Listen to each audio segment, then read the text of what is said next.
بسم الله الرحمن الرحيم نحمده ونصلي على رسوله الكريم أما بعد عن ابن عباس رضي الله تعالى عنه أن رسول الله صلى الله عليه وسلم قال في المعتكف هو يعتكف الذنوب ويجرى له من الحسنات كعامل الحسنات كلها أو كما قال عليه الصلاة والسلام مشكات عن ابن ماجه.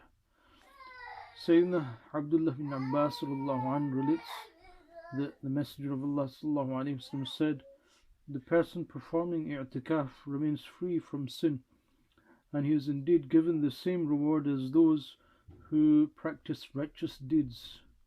And this is in spite of not having done those deeds as a result of having been secluded in the masjid. This hadith is reported in Mishkat from the Sunan of Imam Ibn Majah rahimahullah. Now, when one is remaining secluded in the masjid, in the sunnah i'tikaf, he is not allowed to depart from there for worldly needs.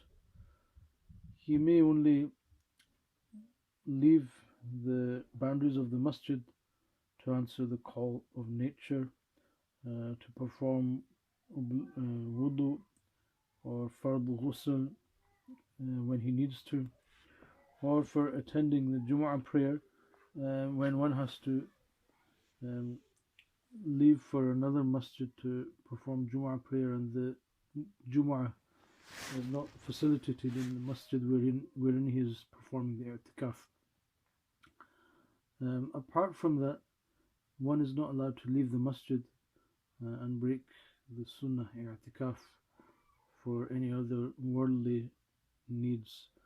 Yes, also, if there is no one to bring food, one can go to the kitchen and bring food from there, but otherwise one is not allowed to leave the masjid. Also, this hadith points out two immense benefits of i'tikaf. Firstly, one is saved from sin. It is true that very often one falls into sin without even intending to do so.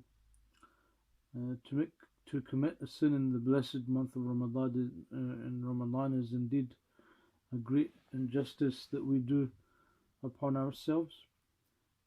However, by remaining secluded in the masjid, or if one is doing nafli i'tikaf at home during the lockdown, this is quite possible, one completely avoids the temptation to sin, obviously provided the i'tikaf is done properly. And secondly, externally it would appear that one is at a disadvantage when one is secluded in the masjid or in the house for that matter.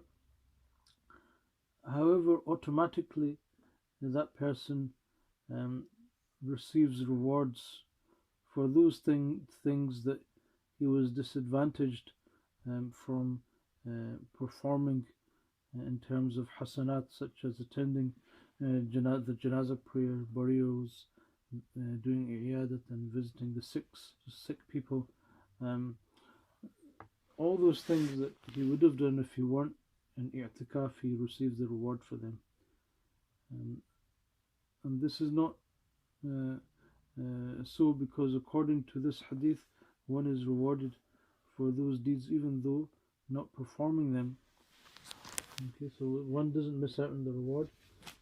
On the contrary, he was automatically, without any effort, just based upon the intention of the fact that that person would have performed those deeds with the i'tikaf, he automatically receives reward for those ibadat, for those hasanat, for those good deeds. May Allah subhanahu wa ta'ala grant us the tawfiq to spend these last 10 days secluded from sins, away from sin, protected from Allah's disobedience, and in the ita'at and obedience of Allah subhanahu wa ta'ala according to His pleasure. May Allah subhanahu wa ta'ala make it easy for us. أقول قولي هذا أستغفر الله لي ولكم ولكافة المسلمين فاستغفروه إنه هو الغفور الرحيم.